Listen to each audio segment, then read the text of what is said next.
Olá, deixa eu organizar aqui os apetrechos. Olá, como estão?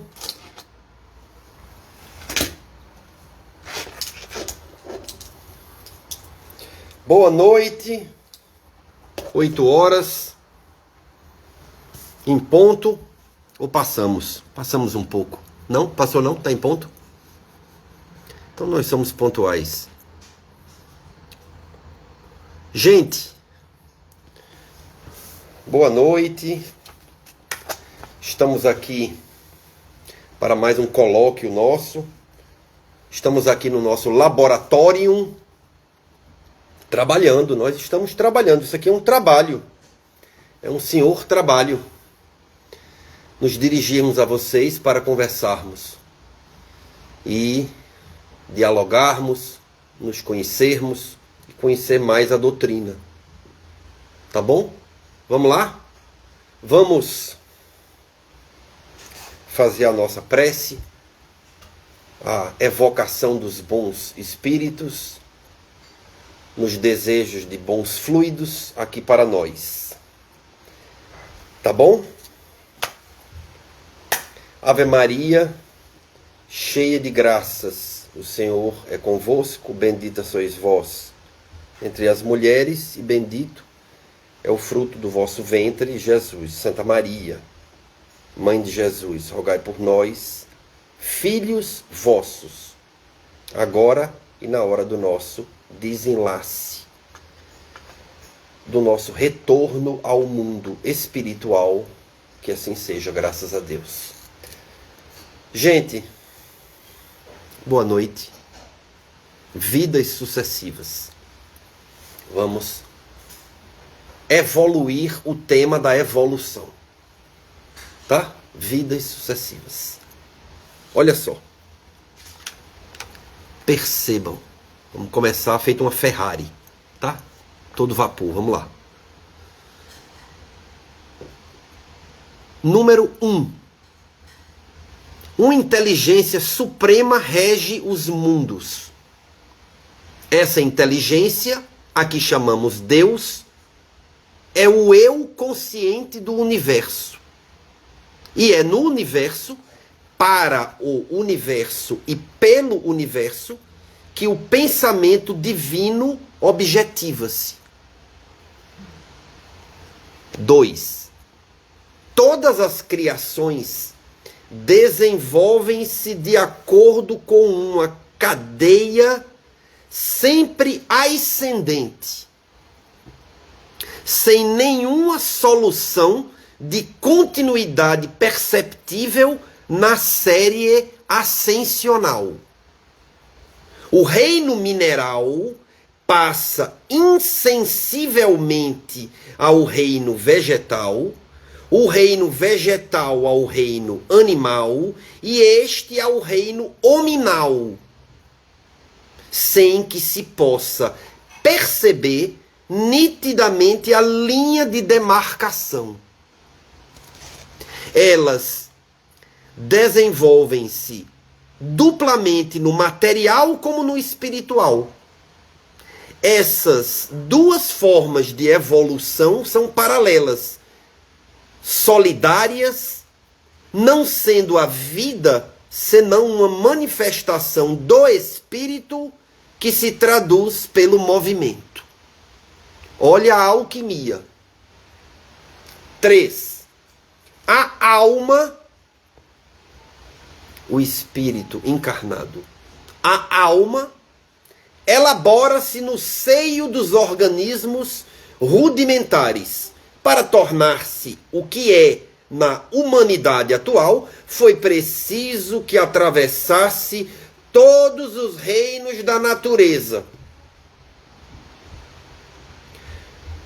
Força cega e indistinta no mineral, individualizada na planta, polarizada na sensibilidade e no instinto dos animais, ela tende sem cessar o mundo consciente nesta lenta elaboração e em seguida chega, enfim, ao homem. No animal, ela encontra-se ainda no estado de esboço. No homem, adquire a consciência e não pode mais regredir. Porém, em todos os graus, ela prepara e amolda seu envoltório material. 4. A evolução da alma é infinita e cada existência é apenas uma folha do livro eterno. A cada grau de evolução que a alma tenha chegado, ela leva consigo a coroação da síntese das forças inferiores da natureza e possui em germe todas as faculdades superiores, poder, inteligência, amor, que está destinada a desenvolver através das vidas sucessivas. 5. A alma progride no estado corporal e no estado espiritual. O estado corporal é necessário até que ela tenha atingido um certo grau de perfeição. Neste estado, ela desenvolve-se pelo trabalho ao qual está sujeita, pelas suas próprias necessidades, e adquire conhecimentos práticos especiais. Sendo uma só existência corporal insuficiente para esses fins, ela retoma um corpo tão frequentemente quanto lhe seja necessário e, a cada vez, chega com progressos obtidos em suas existências anteriores e na vida espiritual. 6. No intervalo das existências corporais, a alma vive na vida espiritual. Esta vida não tem duração determinada. O estado feliz ou infeliz da alma é inerente a seu grau de perfeição. A alma sofre pelo mal que praticou, de maneira que, estando sua atenção incessantemente voltada para as consequências do tal mal, ela melhor compreenda seus inconvenientes e seja estimulada a corrigir-se. Toma resoluções enérgicas e, chegada a época, desce de novo em outro corpo a fim de melhorar-se pelo trabalho e o estudo.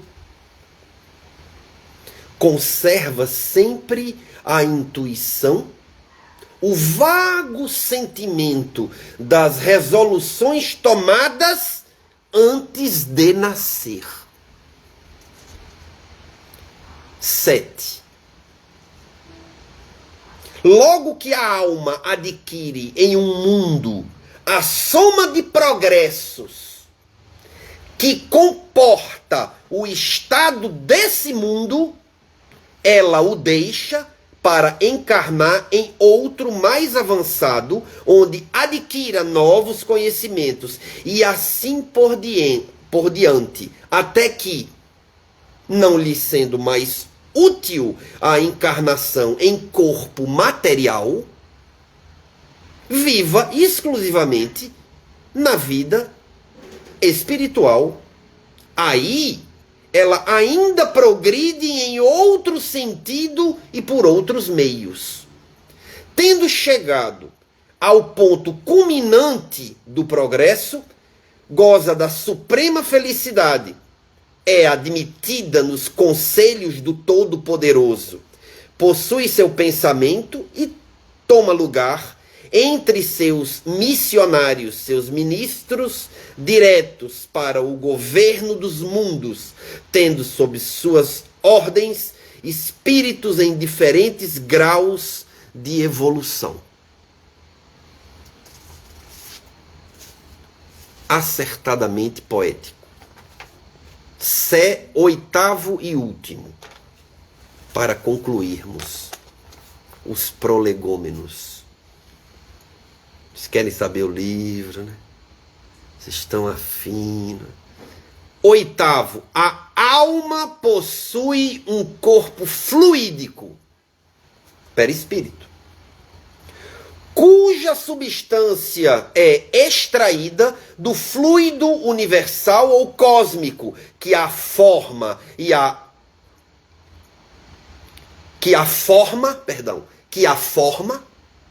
uma linguagem antiga, né? Que a forma e a alimenta, como o ar forma e alimenta o corpo material. O perispírito é mais ou menos etéreo, segundo os mundos e o grau de depuração da alma. Nas almas inferiores e nos mundos inferiores, sua natureza é mais grosseira e mais se aproxima da matéria bruta. O perispírito é o esboço sobre o qual a alma forma o corpo físico. Este é apenas um segundo envoltório, mais grosseiro, mais resistente, apropriado às funções que deve preencher e do qual o perispírito se livra na morte, no desencarne, no desenlace. O perispírito é o intermediário entre a alma e o corpo.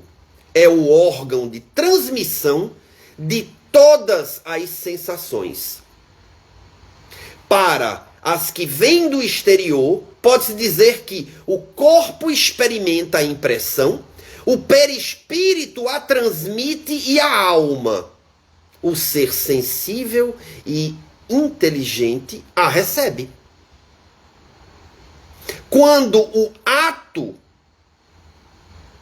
parte da iniciativa da alma,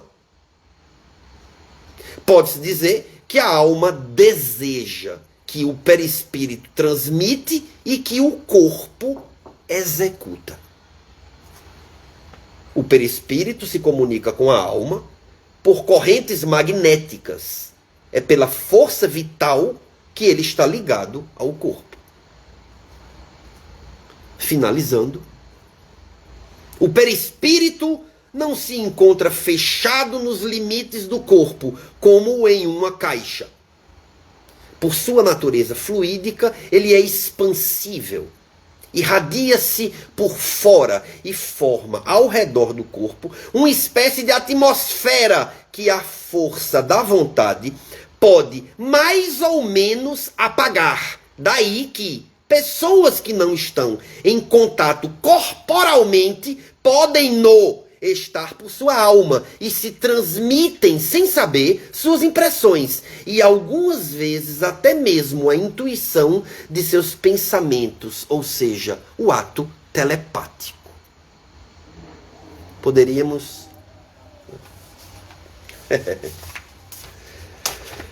Este é um enxerto do nosso livro As Vidas Sucessivas.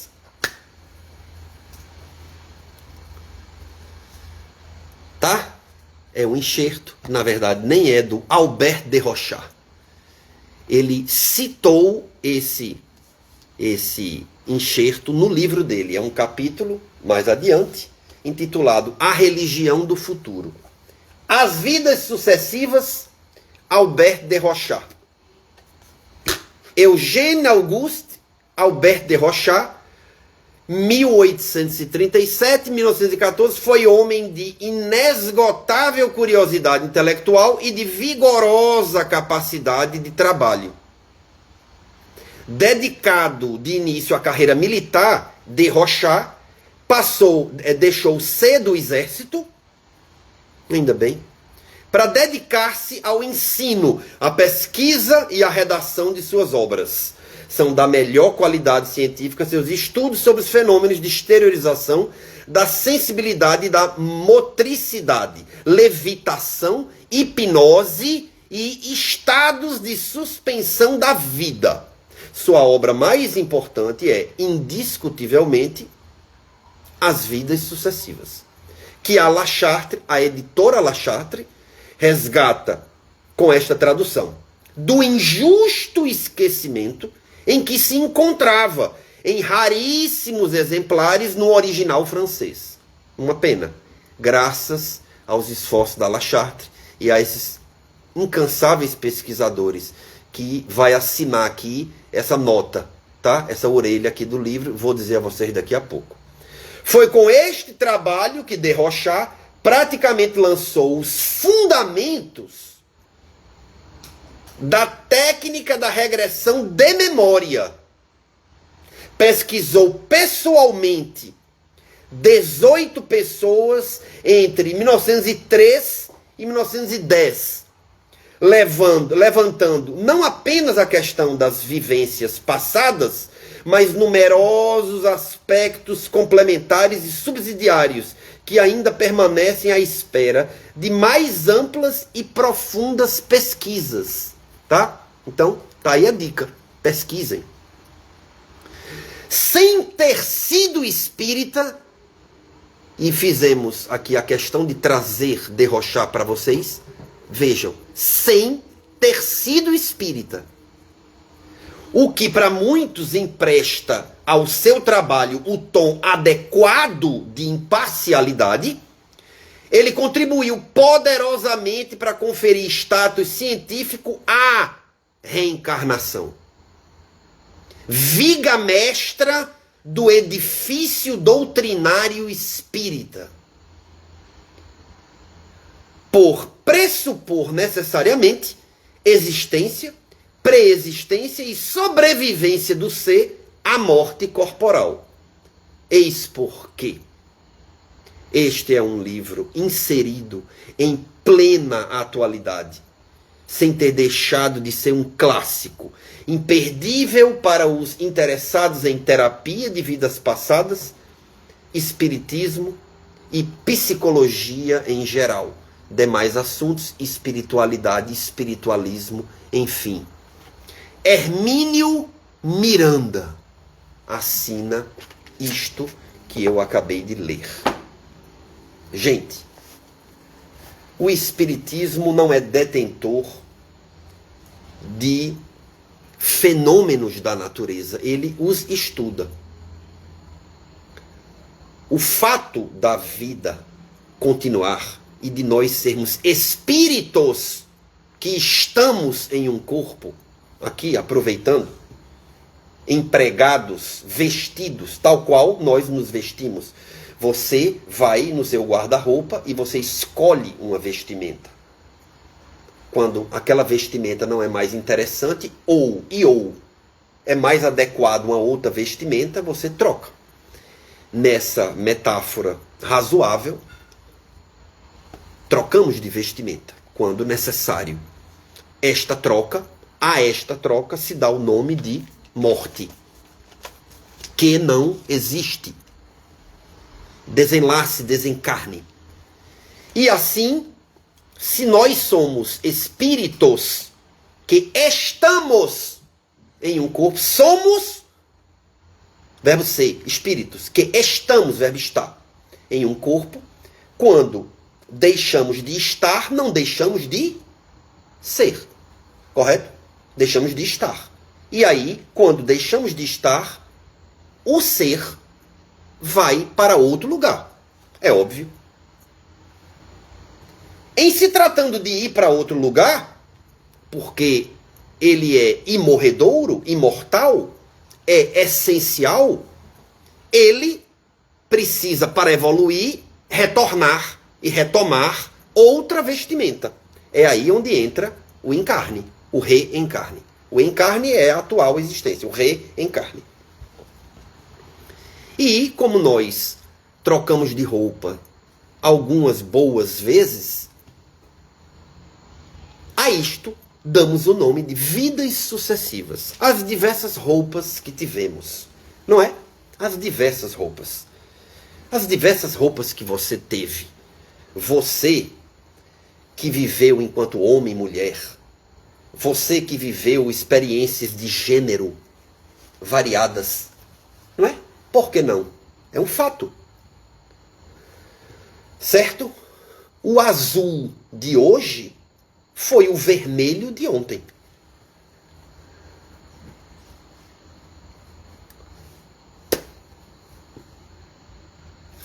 Teorias sanguíneas, consanguíneas,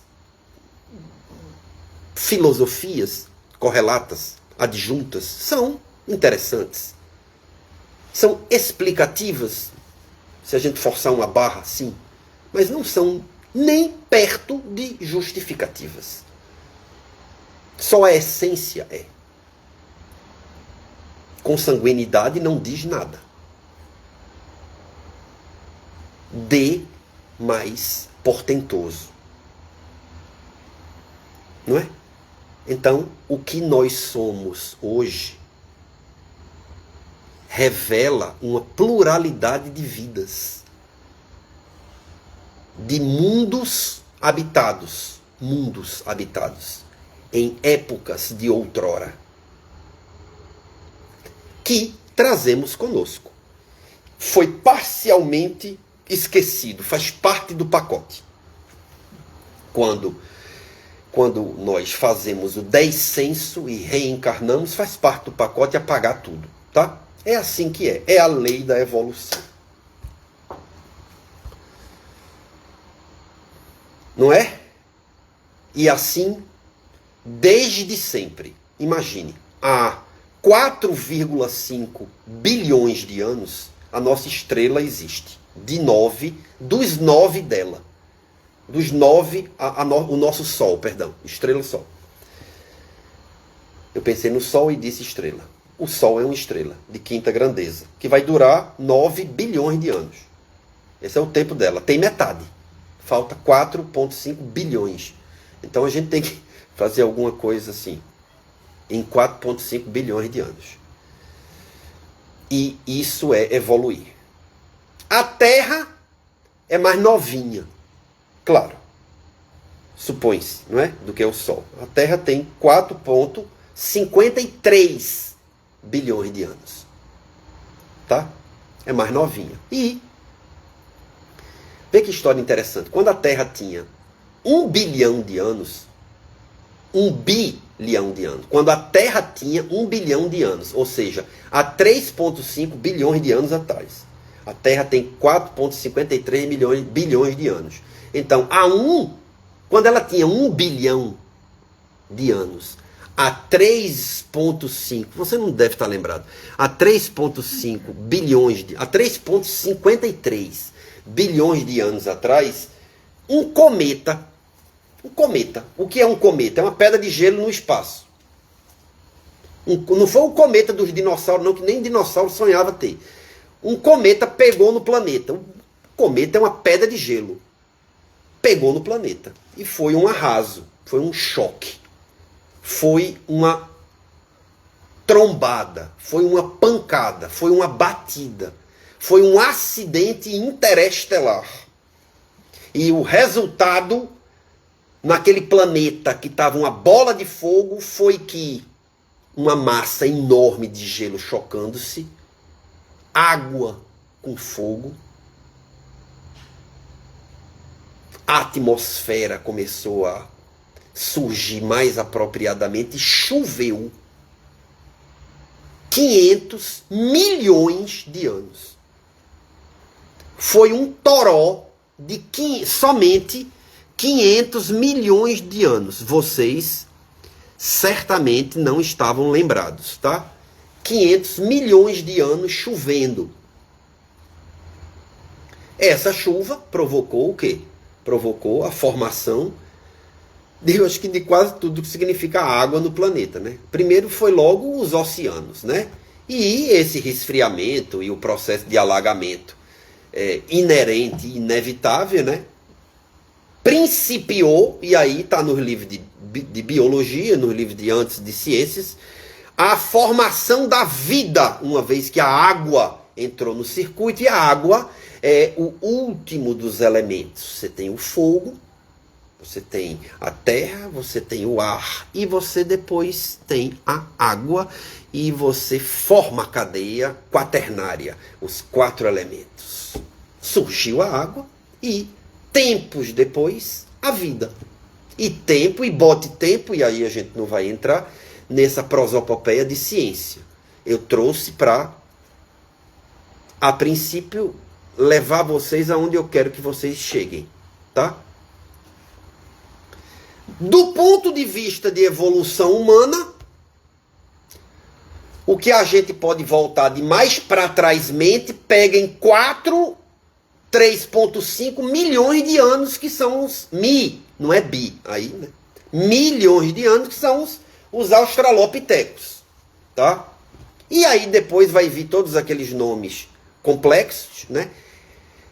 Enfim, Pitecantropo e tudo, então vamos lá. Australopiteco, vamos dar uma sintetizada. Australopiteco, você vai ter aí o Homo habilis, o Homo erectus, você vai ter o Homo sapiens, e o que hoje em dia mais modernamente se fala, o sapiens sapiens, Homo sapiens sapiens, né? Então o Homo habilis há 2 mais ou menos milhões de anos, tá?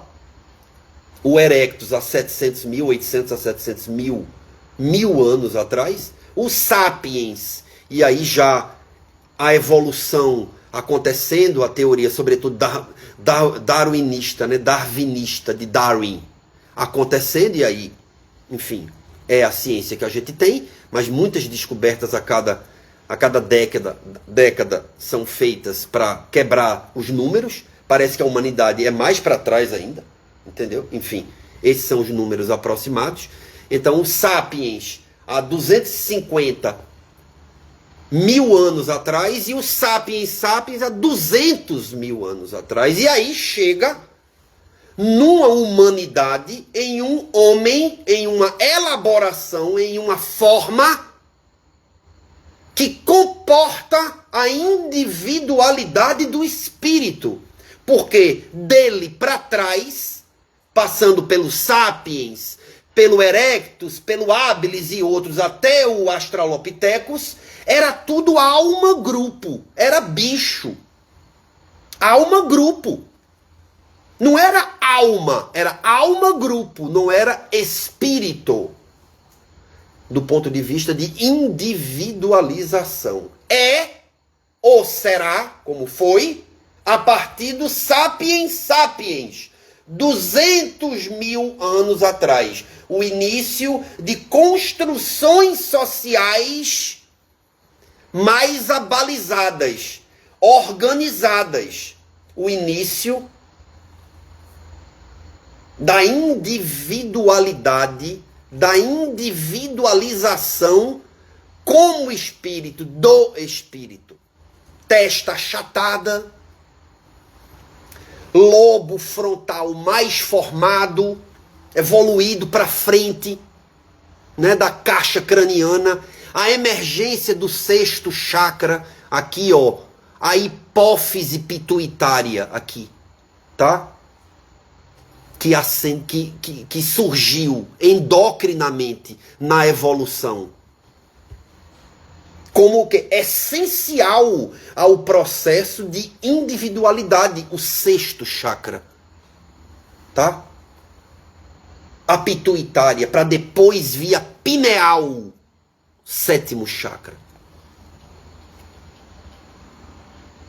Teorias energéticas, tá se misturando em todo esse texto nosso aqui.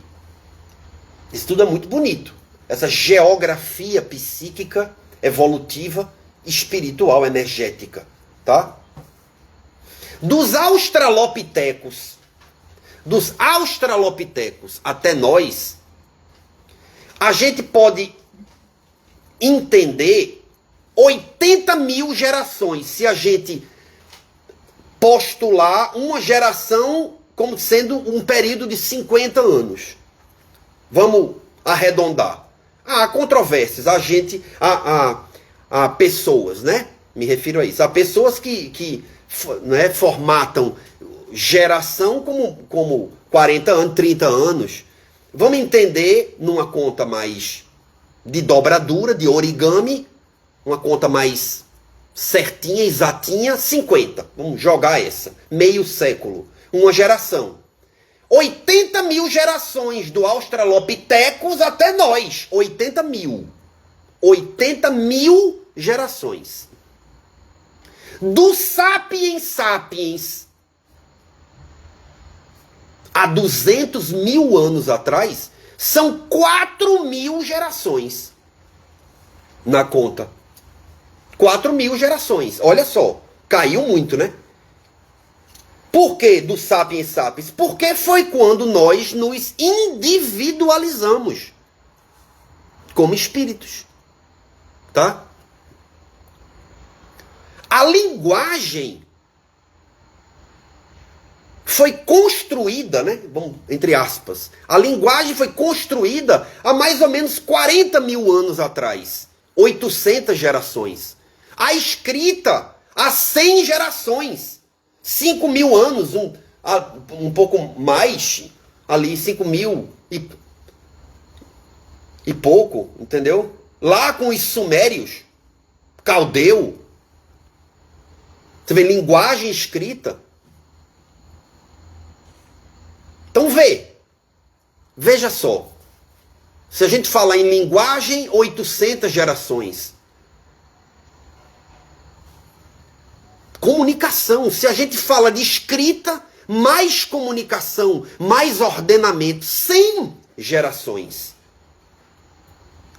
Foi ali, comparado com o quê? Com o surgimento de tudo.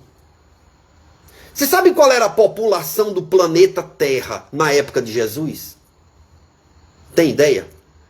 Cerca de 280, 270, 280 milhões de habitantes. Milhões. 280 milhões de habitantes. 270, 280. Não vou nem arredondar. É mais ou menos isso. Isso é a população dos Estados Unidos hoje. Hoje em dia. Foi somente em meados do século XIX que o planeta chegou a 1 bilhão de habitantes. Século XIX. 1801. Século XIX. Vamos colocar 1820, 30. 1 bilhão de habitantes. Isso é uma pergunta?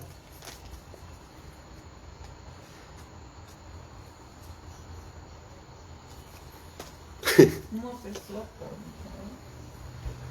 Depois eu leio essa pergunta. Eu não entendi direito essa pergunta. Mas enfim. Então veja. 1 bilhão de habitantes no século XIX.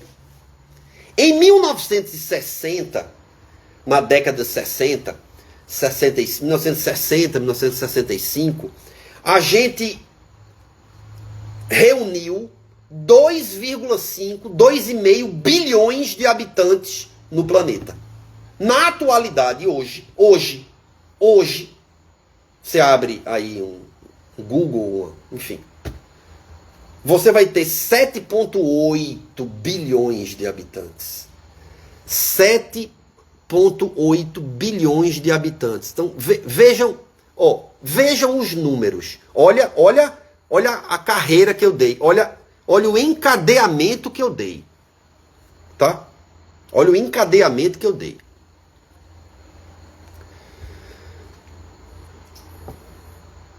Você tem no final do século ali, no século XIX, em meados do século XIX, você tem 1 bilhão.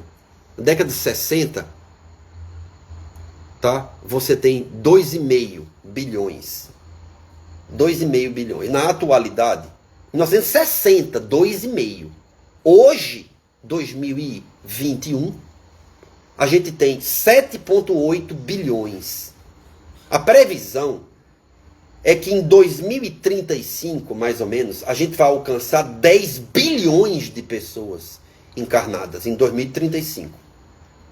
10 bilhões. Então veja.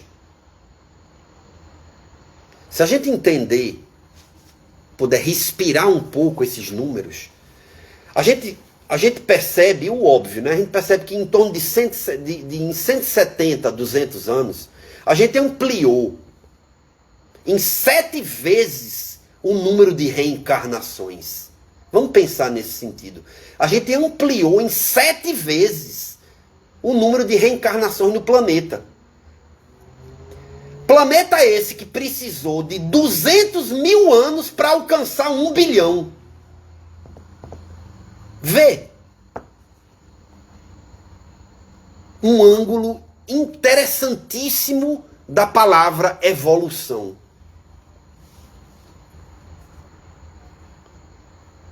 O fluxo da população reencarnante no planeta é mais ou menos assim. No mundo inteiro ocorrem cerca de 200 a 220 gravidezes. Tá? Gravidezes por ano. Milhões, né? 220 milhões. Milhões. Vem a termo 140 milhões.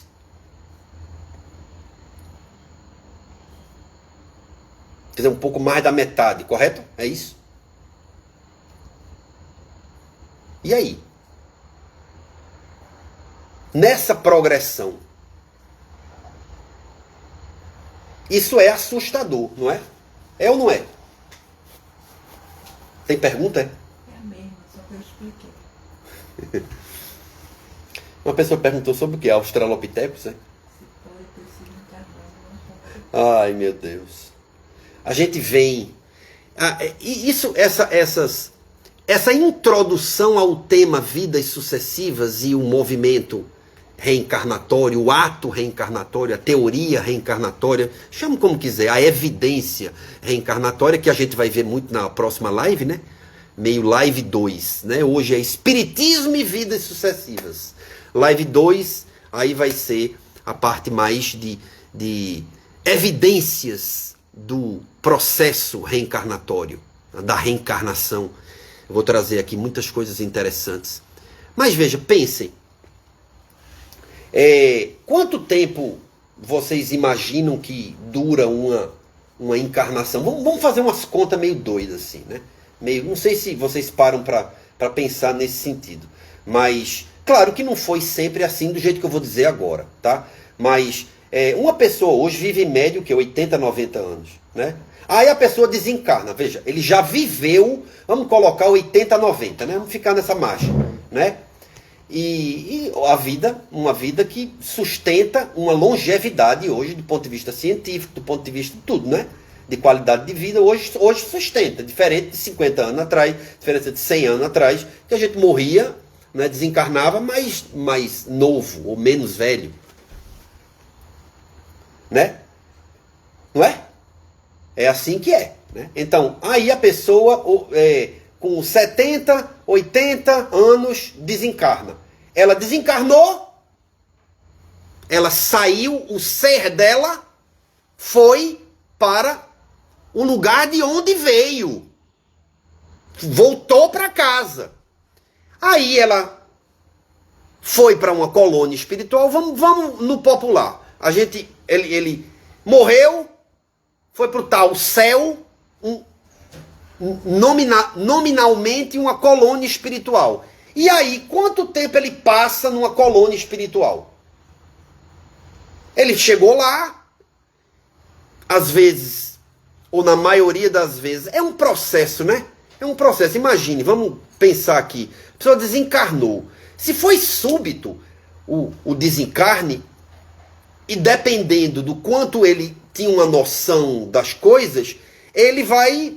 A agrura dele vai ser maior ou menor. Porque imagine para alguém que crê piamente que ele veio de um nada e vai para um nada. E que é aqui, acabou o material de Mahedesi. E aí, como fica? Entendeu? Já basta não ter café lá, assim, do jeito que...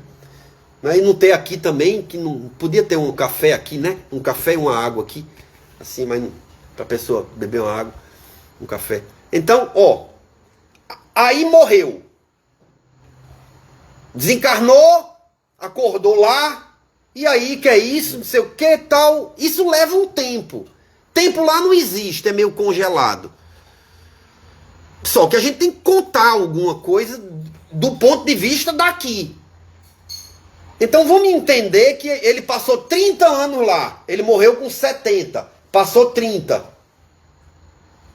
Aí vai se preparar para reencarnar. Aí, mas só 30? Você passar 70 anos aqui, 30 lá. Mas às vezes 30 anos lá é como se fosse 100. E às vezes não é. É rápido. Eu não sei a percepção.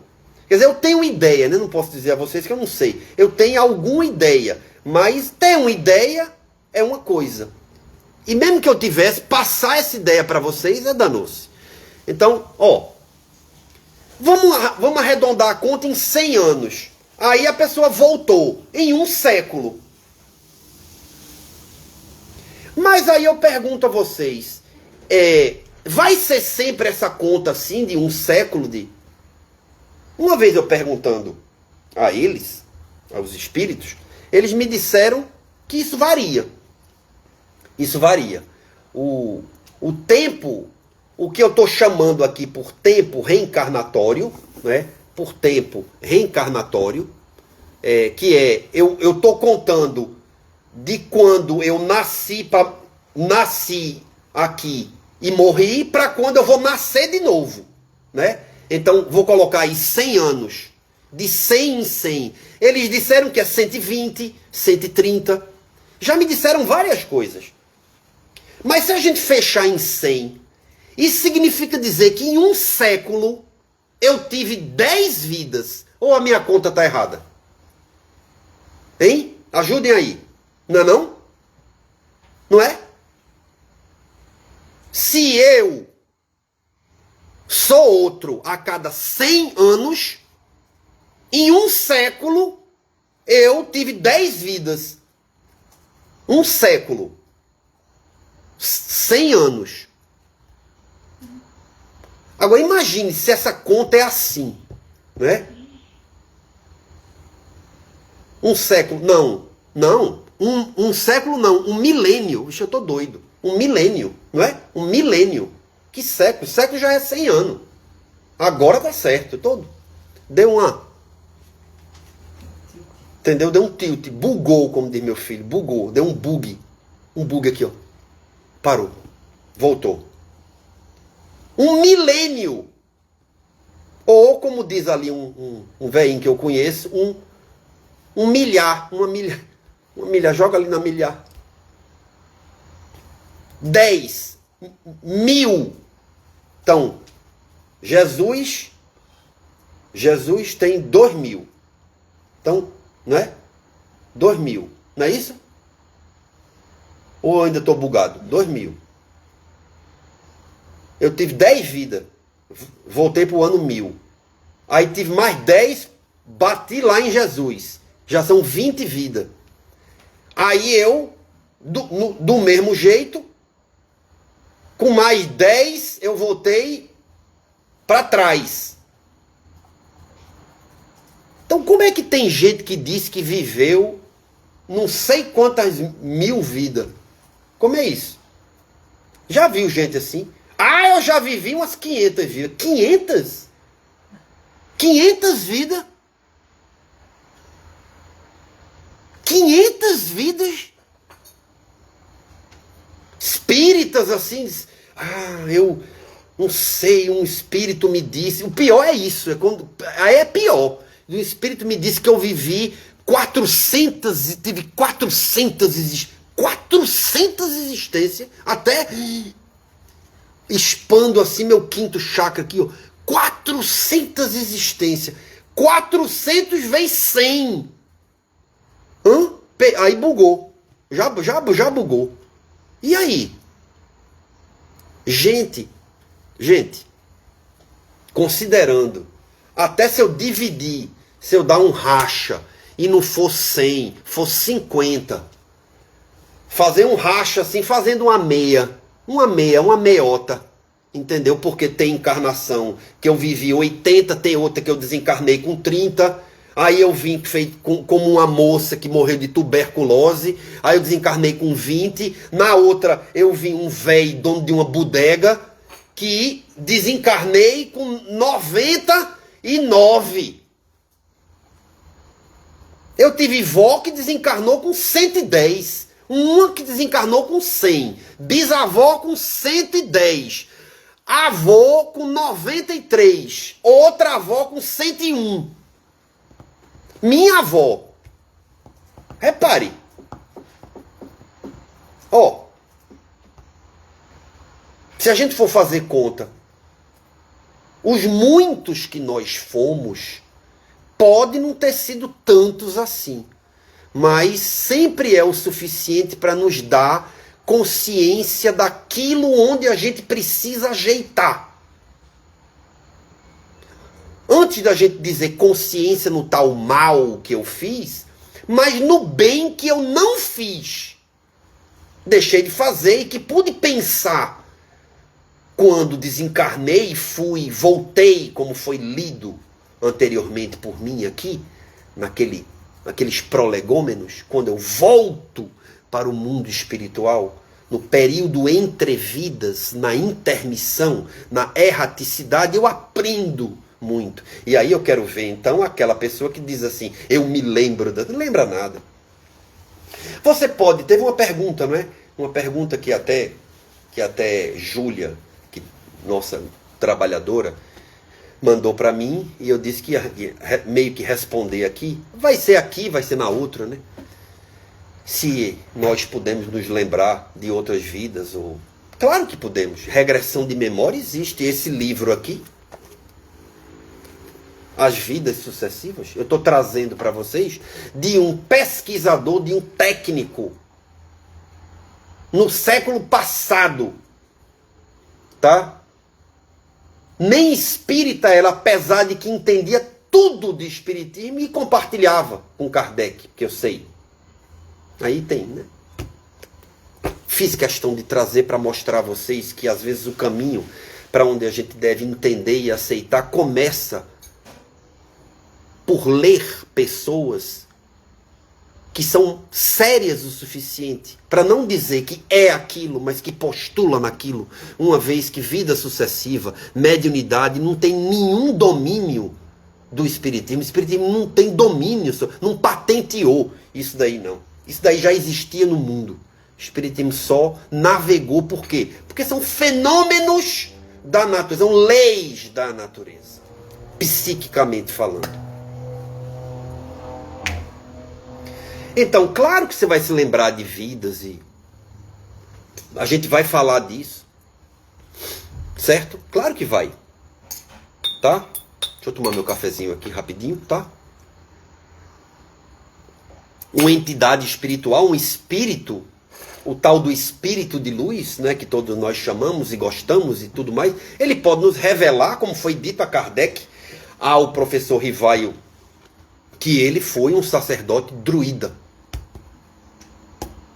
cujo nome era Allan Kardec, numa vida pretérita. Mas acredito que não foi dito para ele que ele teve umas trocentas vidas, né? Porque eu acredito que a espiritualidade, no sentido de entender a palavra espiritualidade por aqueles espíritos que estavam acompanhando a obra e a fundamentalidade do espiritismo, eram sérios, como são, o suficiente para dizer coisas que são mais execuíveis, que são formatadas na realidade, no entendimento da realidade, e não para fantasiar ou para entrar em delírio místico. Eu, com o nosso companheiro Márcio França, nosso amigo, nosso irmão, trabalhador da Quinta de Luz, ele que é responsável pela desobsessão, que nós vamos falar aqui, e ele também. Nós, por ocasião da desobsessão, nós tivemos a honra de ter o contato com um amigo espiritual que hoje se encontra muito bem e que na época não se encontrava. E ele nos relatou o tempo que ele ficou em mundos, em instâncias, em situações nada agradáveis, umbralinas, péssimas. E foi um tempo muito grande. O tempo que ele ficou lá. Se ele ficou lá, este tempo, vou dizer um tempo. 500 anos. Foi mais. 500.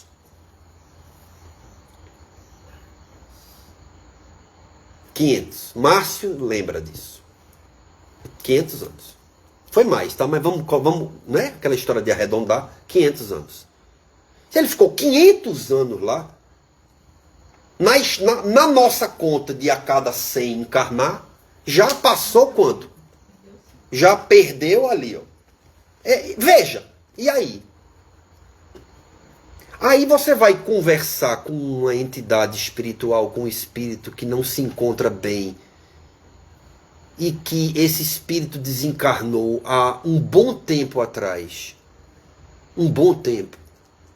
Você acha que ele entende os moldes de hoje? Você acha que é assim? Ele pode estar preso no tempo e no espaço. É impressionante o que a mente constrói, minha gente. Nós podemos estar... Nós entramos em igrejas, nós entramos em museus, nós vamos a lugares que foram construídos ou em ambientes reformados ou reconstruídos ancestralmente, e você não tem ideia de quem está ali, pensando que está lá, ó, lá atrás, vendo as coisas iguais. É estranhíssimo isso tudo. Muito estranho, mas existe. Existe. Horário está... Márcio tá online. Ah, tá online? Beijo, meu irmão. Tamo junto, hein? Ok? Então, tudo isso nos motiva. Não é? Nos motiva. O Espiritismo é uma doutrina pensante e pulsante. Vê quantas coisas... Não sou eu. Nós, aqui nessa brincadeira boa, nessa prosopopeia, nós fizemos vocês pensarem, não é? Assim, trazer ideia. Qual é a população desencarnada, eu detesto esse nome, não encarnada, a população que não está encarnada em 4 ou 5 por baixo, 4 ou 5 pessoas para cada encarnado, você tem aí uma população de 7,8 bilhões de pessoas multiplicada por 6, 7. Vamos arredondar, 5. Essas pessoas estão no orbe, esperando em carne. Isso eu não estou indo para o lado negro da força. Não estou indo, tá? Não é à toa a previsão dos futurólogos, né, dos cientistas sociais e todos aqueles que fazem aqueles cálculos em cima de ciências sociais mesmo, bem interessantes, né, e de estimativas, como essa que eu falei, a previsão em 2035 é 10 bilhões, pode ser até antes.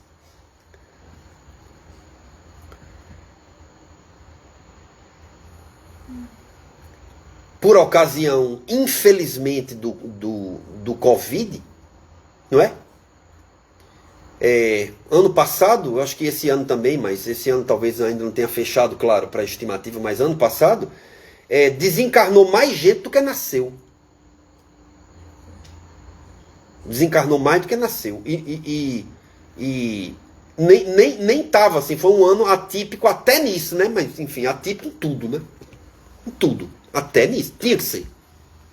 Mas, lei da evolução, estamos caminhando junto com aqueles que caminham efetivamente.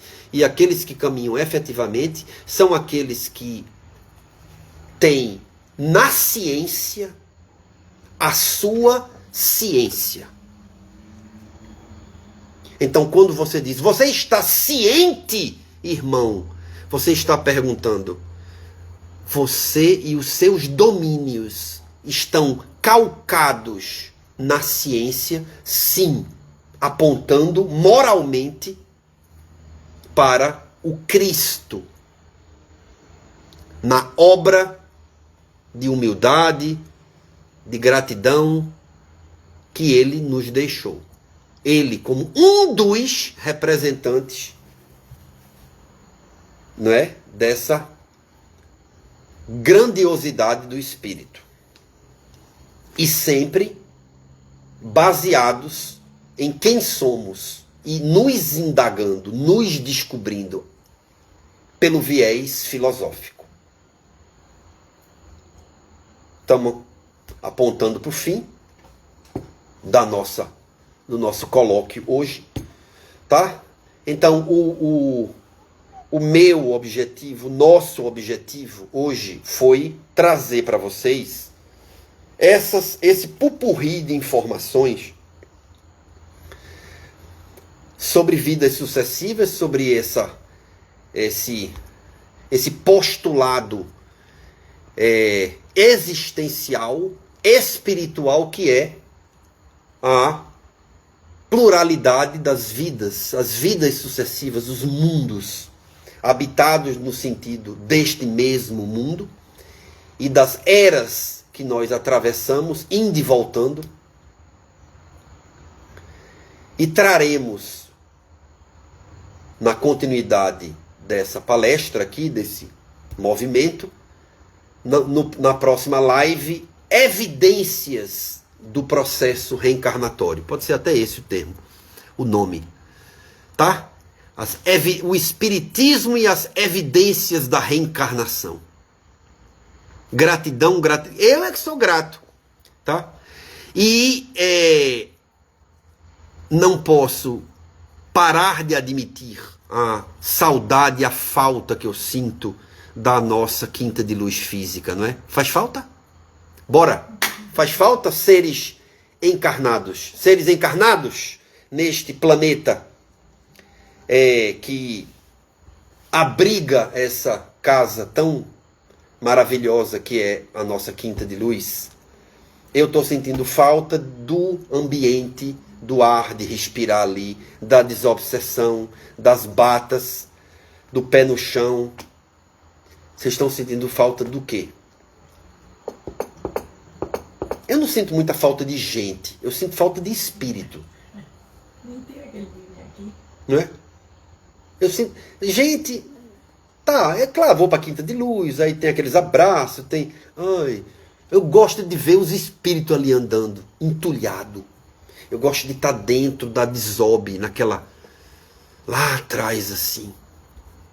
Naquele laboratório. Entupido de espírito, precisando de auxílio. Seres trazidos pelos erros deles mesmos, ancorados nos erros, nos desacertos de todos nós, para lembrar a eles a evolução e a nós os nossos erros, as nossas dificuldades, porque a desobsessão, da mesma forma que a reencarnação, nos traz um mandamento, nos traz recados. Vamos explorar mais, mas nos traz recados. E esses recados passam por olhar o que estamos fazendo de inadequado e o que não estamos fazendo de adequado. Essas são as perguntas. Tá? Podemos encerrar o nosso colóquio. Deixo-vos nessa paz divinatória deixo-vos com esse enlevo do meu para o vosso coração, deixo-vos diante da irrefutável prova, antes do que espírita, mas espiritual, o testemunho de que nós vivemos em espírito e estamos aqui nos reencontrando, eu e vocês. Até a próxima. Tchau.